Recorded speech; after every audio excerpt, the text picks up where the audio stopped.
mbokk internet de Dakar Midi yéen a ngi ànd ak seen chronique Jantal Mara ñu ngi am mbégte kontaan te jàkkaarloo ak yéen ginnaaw bi ñu leen nuyu Sénégal nag fi mu ne nii xumb na trop ndax coow li bëri na tension yi fi mu ne nii tàmbaliwaat na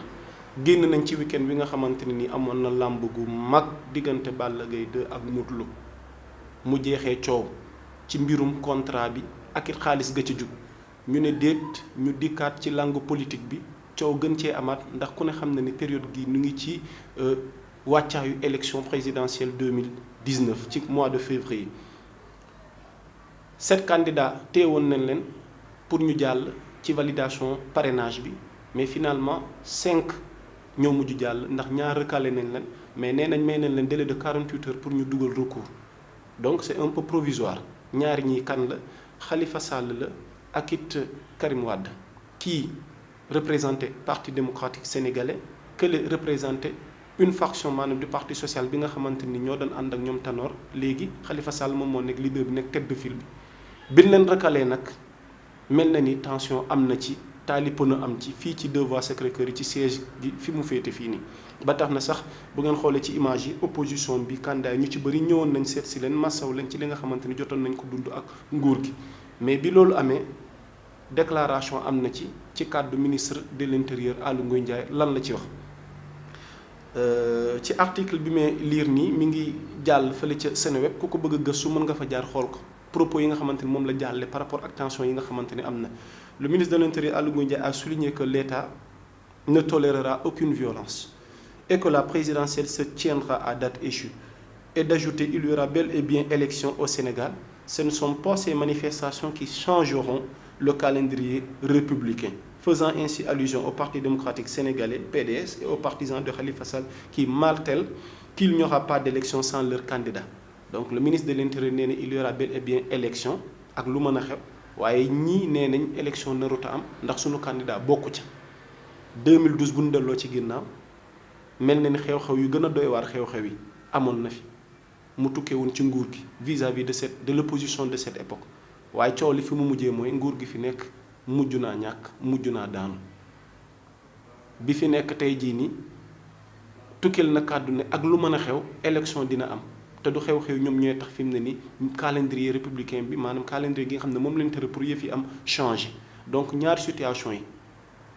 élection dina am wala du am ci benn réew mi nga xamante ni ñun suñu ñaan saa su ne moom mooy mu doon benn bopp kenn bañ ko xar ñaar donc fi mu ne nii taxaw seetlu bi mooy ñu ngi alerté ñaari parti lii xew du suñu sago ndax benn doomu sénégalais gu gaañu mbaa bu loru mbaa bu faatu mel na ni askanu Sénégal gi yëpp la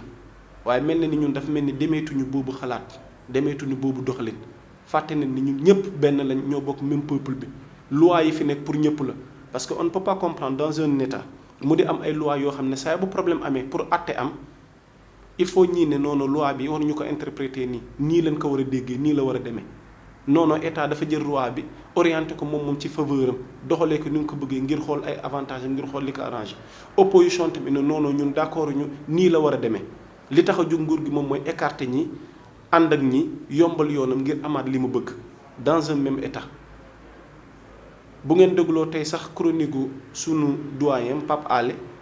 tudd na sax complot bi nga xamante ni def nañ ko ci kaw Khalifa Sall ñi ko bëgg a déglu nañ dem déglu ci chronique Pape Alé defe naa indi na ci ay leeral ci wàllu woowu noonu ma bañ a dugg ci détail kon situation bi fi mu ne nii l'heure est grave parce que l'avenir maanaam de cette nation qui est le Sénégal est un peu menacé bu nu ci jugul wax ci une bonne fois woote ci jàmm woote ci stabilité ndax fi mu ne nii tension yii nii kenn xamul fu mu jëm ëllëg. ndax lu ci mënti am rek askanu Sénégal moom moo ciy loru te mieux vaut prévenir que guérir noo bokk réew mi avenir réew mi ñun ñëpp la soxal moo xam opposition bi moo xam pouvoir bi moo xam société civile bi dañuy ñaan yàlla rek di leen woowaat ci stabilité di leen woowaat ci jàmm di leen woowaat maanaam ci ordre bi ndax trouble bi nga xamante ni nar na ami fii ak ci kanam te tàmbali na ndax ku xool image yi taal pono yi am nga gis ñuy saccagé nga gis ay doomu Sénégal fi mu ne nii ay lacrymogène di am suñuy biir dara waral ko lu dul politique bi nga xamante ni tey jii nii gouvernance gi fi nekk dafa na war a unir mais fi mu ne nii dafa nar a indi division te du ko jar nguur gi nee na élection aura ñii nee nañ suñu candidat bu bokkul naruta am donc option gi ñu opté moom mooy investir la rue dox ñaxtu ndax daan na fi xew lu démocratie mais la boo nekkee ci réew am na loo xam ne boo ci d'accord da nga war a dox ñaxtu d'accorduma ci waaye ñi fi nekk tamit doon gouverner war a doxal yoon war a teg réew mi ci yoon fan leenu sàgganee tamit ba lii am na yaakaar gi fi amoon wax dëgg fa yàlla ci doxalin bi ndax daan nañu wax ni on veut une gouvernance sobre et vertueuse mais mel na ni dem nañ ba jëmmi jamono ndax réalité ak jëf yi wone na li nga xamante ni wuute na ak li nga xamante ni diggoon nañ ko ak ñun kon du ñàkk maanaam une partie du peuple maanaam ñaxtu fàttali ñële ni leen ni am na lu leen waroon suñu diggante ak yéen bu ngeen sàmmoon loolu ba tey xëy na jàmm dina am mais bu fekkee loolu dem nañ ba sàmmatuñu ko kon problème dina am kon ñi fi nekk duñu yilif dañu fàttaliku ne duñu fi nekk ilal abat ñun ñii tamit duñu fi nekk ilal abat waaye réew mi ña nar a ñëw ëllëg lan lañ fi nar a fekk nu bëggoon indi taxaw seetlu ci loolu woote gi nga xamante ni ñun moom lañ baaxoo ci suñu kàddu yi ñuy jàllale ci suñu chronique gi nga xam ne bu ñu ginnaaw taxaw seetlu tamit dañu ciy woo population bi woo ci ñi nga xamante ni ñoom ñi acteurs politiques yi ñoom ñi mu concerné xam ne réew mi benn bopp la kenn war ko war xar ñaar jàmm moom moo ci war a am ndax sommes un peuple responsable et tamit tey jii nii jàpp nañ ni yéen ñi ñu jiite vous êtes des responsables ñun ñii seeni doom di seeni rakk nekk tey jii nii cette part de la population yi nga xamante ni ginnaaw bi nañ jiite dañuy xaar ci yéen toujours ngeen indil ñu ay résultats ñu ngi leen di déglu ci ngeen jëfee li nga xamante ni dafay indi jàmm fan yu bëgg a daanele moom mooy gisaat ngeen li nar a judduwaat biir université Gaston Berger de Saint-Louis ginnaaw 8 mois bi fi fàllu seen étudiant boobu faatu mbirum grève tàmbaliwaat na ndax lan affaire bourse état saa su ne dañuy wax dinañ def 40% ci budget éducation xaalis gi nar a dem ci campagne yi xaalis gi nar a dem ci élection yi xaalis gi nar a dem ci meeting yi alal gi nar a dem ci yenn fànn yi nga xamante ni tey ñi nar a yore réew mi ëllëg xam-xam gi nu war a am condition yooyu noonu réuniru teguñu leen ci yoon ndax defee ko foofu noonu gënul ndax chaque fois il faut problème am ñuy doog a xalaat saafara ndax mënuñu mieux pour prévenir que guérir ndax nun nii la nar a dëkkee askanu Sénégal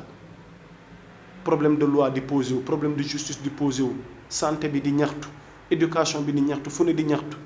après ñu ne noonu dañ ciy wut saafara nanu xool lii prioritaire te ñoom ñi ñu jiite gën ñu leen ko xam ñu leen ciy woo lii nar a xew UGB nag nañ ci teel a wut saafara fàllu demoon na te bëgguñu keneen tegwaat ci élection yi ñëw ñu ngi ciy ñaan jàll jàmm ñu bëggoon tënk chronique gu tey gi rek ci ñaari point yooyu nga xamante ni bii di éducation bii di politique ndax l'avenir d'un pays tamit sans l'éducation kenn xamul li mu nar a nduru waaye l'avenir d'un peuple tamit ak politique gi fi nekk ba gouvernance gi si nekk te tegawul yoon gi mu war a tege pour ñëpp seen xel dal bu amul dina xaw doy waar donc di ñaan yàlla encore une fois yéen ñi ñu jiite te ñuy xaar ci yéen ndam ñuy xaar ci yéen ngeen tegal ñu politique mbaa stratégie mbaa programme gi nga xamante nii tey dafay dëppoo ak sunu réalité réew ak li nu bëgg ngala ñu ngi ñaan yàlla jàmm ci réew mi di ñaan yàlla jàmm ci lii sunu kanam tension yii nag bu ko kenn xeeb bien vrai que ministre bi mi ngi dalal xelu nit ñi naan ne état dina ci def taxaw seetloom leeral ko ba nga xamante ni jàmm mooy am te élection yi dina am malgré manifestation yi waaye manifestation yi itam jarut a xeeb insurrection kenn ñaanu ko yàlla coow kenn ñaanu ko yàlla waaye teel ci jug ci luy indi jàmm war na am solo ci réew mi ñu leen di dox daje ci yeneen jotaay chronique jantal mara ngir ñëwaat taxaw seetlu ci li nga xamante ni wax dëgg fa yàlla dafay jëm la réew mi kanam di ñaan yàlla jàmm fii ndax Sénégal benn bopp la kenn war ko xar ñaar